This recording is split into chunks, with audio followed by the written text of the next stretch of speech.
something else, and I was like, it's from Friday. Doesn't and matter. He was like, it means from, and I was like, no, it doesn't. I've literally seen the interview with Ice Cube where he says it was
Is my microphone on, Flowers?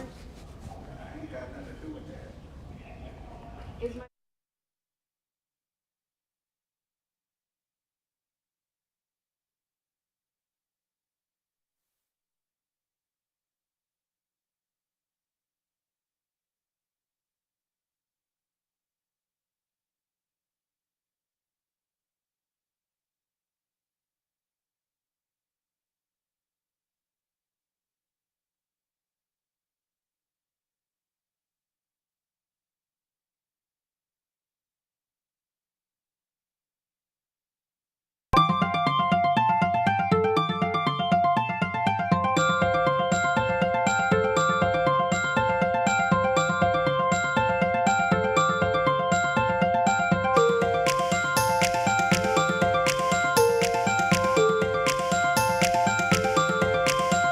Three, two, one.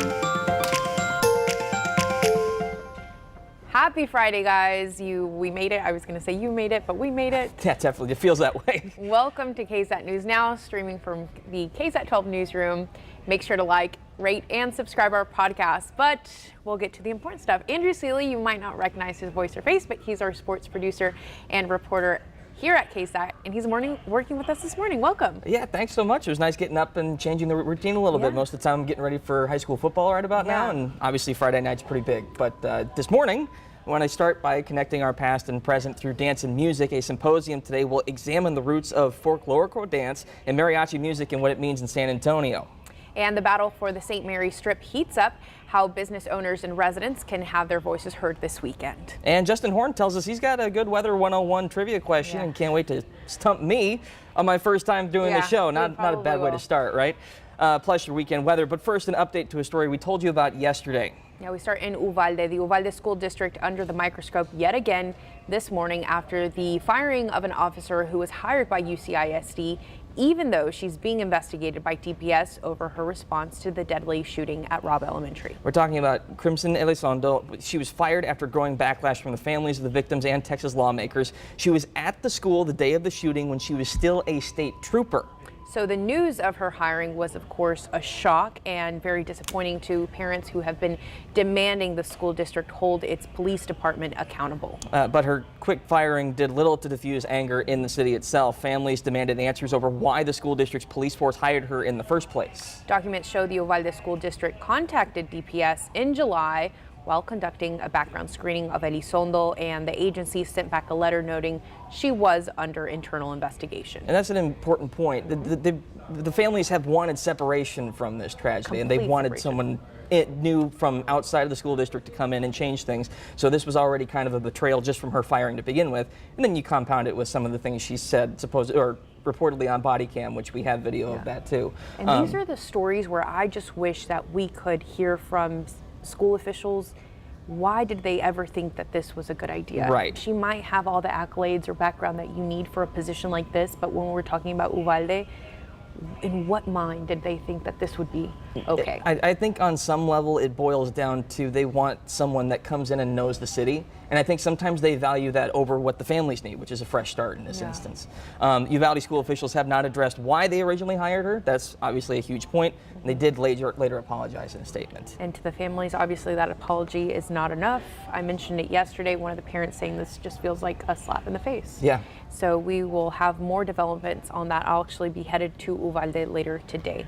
But now to federal news. There's a lot of talk surrounding President Biden's call for marijuana possession pardons. It's a first major step. However, this does not mean marijuana is legal. And I say that because yesterday, like on Twitter, there were a lot of misinformation going around. So again, it's a pardon that's being talked about, but that doesn't affect the legal stance of marijuana. Right, and you can imagine it is. This has been a hot button topic for a number of years now. The president is moving towards decriminalizing marijuana by pardoning all federal offenses of simple marijuana possession. That's fulfilling one of his campaign promises. But again, as you said, this is for federal level, not state. So Exactly. there's a lot of people not affected by this. So although thousands of Americans would benefit from this move, the majority of the marijuana possession crimes are charged on the state level. So what does that mean for Texas? There's a lot of questions where that's concerned. We'll start with Governor Abbott, who has expressed support for reducing penalties for this crime, but Abbott's office didn't directly answer whether he would pursue pardons for Texas convictions. Yeah, and in Abbott's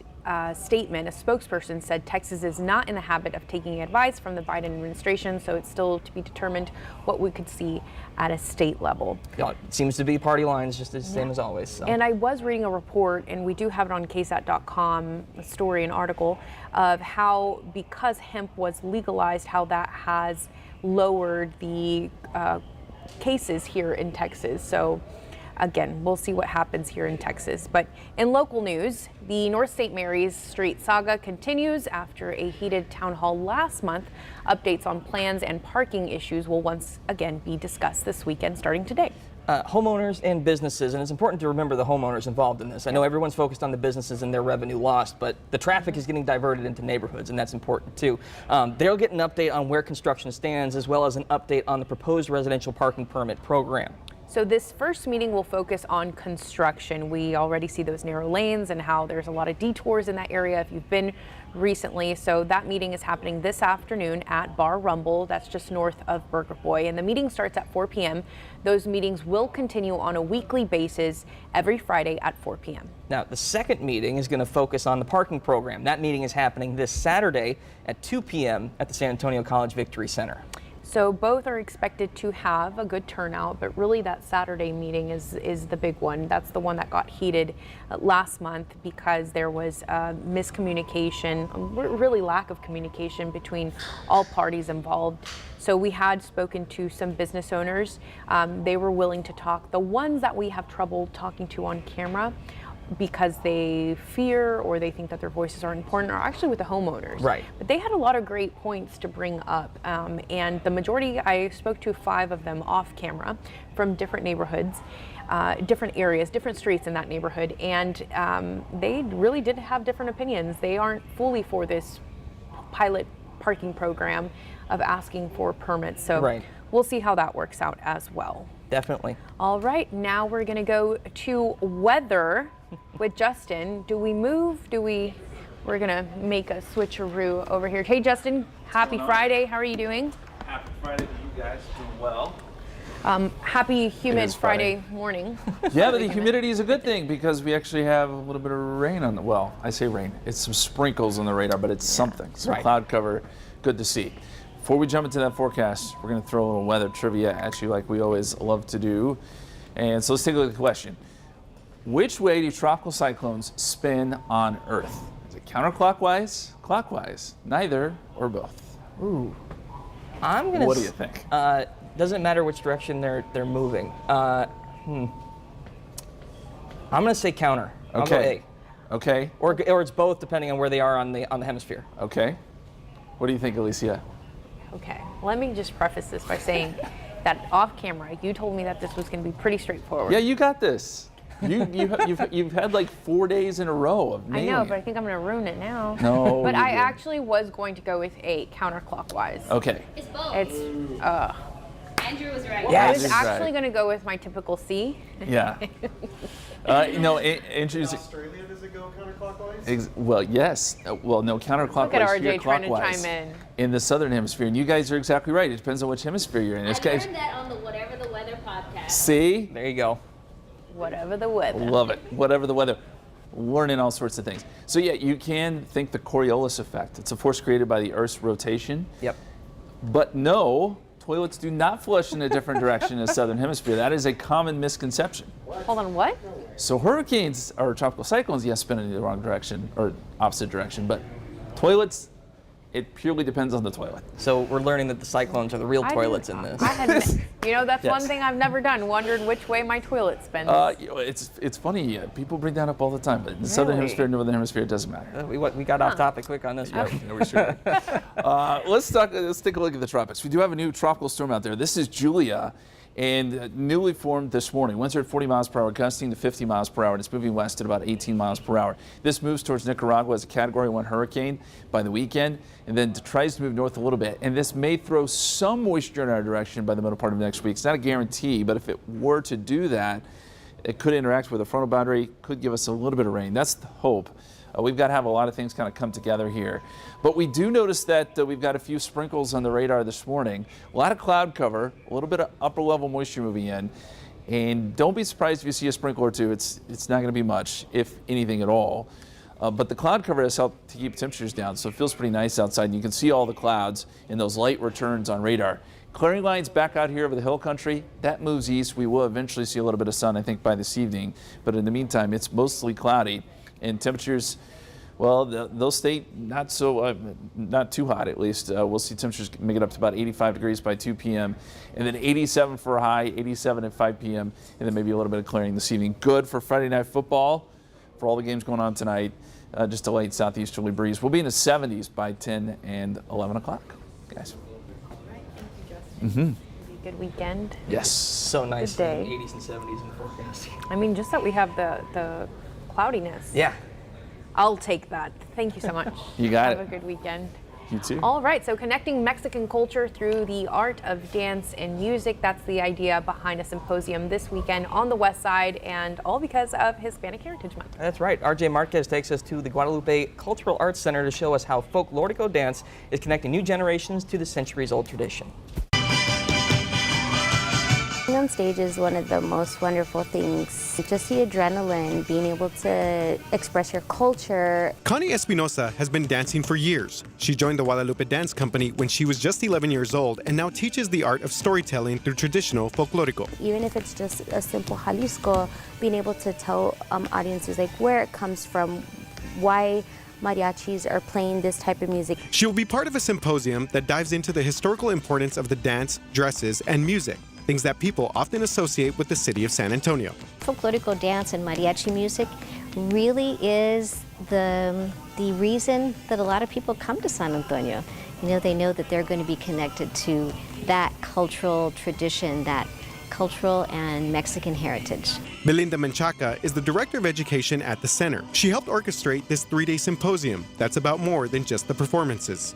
It really is about cultural pride and Hispanic heritage and an awareness of the rich culture that we have in our traditions. And for Connie, that goes beyond the stage. Seeing her students soak in la cultura is an instant reward. Because some of them did tell me, oh, Miss Connie, we saw a show over the summer and we thought of you and I wanted to get up there and dance, or I bought a book or something and it had a folklorico dancer. Like, they're starting to like see things that connect with dance and with the Mexican culture. So I think that that's one of the most wonderful things that I've seen. RJ Marquez, KSAT 12 News. I will have to agree that the Folklorico dance is just magical, just to see the ladies with their skirts, the gentlemen. I mean, the whole thing. Each song tells a different story at different regions in Mexico, and the history and just culture, it's just beautiful. Yeah, pageantry is really nice to see. Absolutely. So that symposium starts today and runs through the weekend. Tickets are going fast. I just checked the website, and the ones for today are sold out. So you definitely want to, if you're interested in this, go check out their website. We actually do have a link on ksat.com. or you can visit the box office at the Guadalupe Cultural Arts Center. Let's also get to some other events that are happening this week. The popular Barbacoa and Big Red Festival returns after a 2-year hiatus. Of course, COVID put this event on pause, but when we last saw it in 2019, an estimated 40,000 people showed up for some tacos in Big Red. Are we surprised? Yeah, no. Do you do barbacoa tacos with Big Red? I have not yet. I still have to No? partake in that, What? yeah. There's just something about it. I vote for this. I love it. All right, so Oktoberfest is also happening at the Tower of the Americas this weekend. So grab some beer, some bratwurst, and pretzels. Tickets start at $55. I have partaken in those too. Yeah, before. those, yeah. I mean, It's a bit better. Staple. Or head to Floresville for the annual Peanut Festival. The parade is tomorrow at 10 a.m. with food, drinks, and entertainment lined up for the entire weekend. Some Yeah. great stuff going on this weekend. meteorologist, our new meteorologist, Mia Montgomery, she was out there yesterday doing a preview for that event. That was really cool to see. But we will see you tomorrow at 11 a.m. Thanks for tuning in. Andrew, thanks so much for joining us this morning. Yeah, it was fun. Welcome, welcome. All right, you guys have a great weekend. We'll see you Monday at 11 a.m.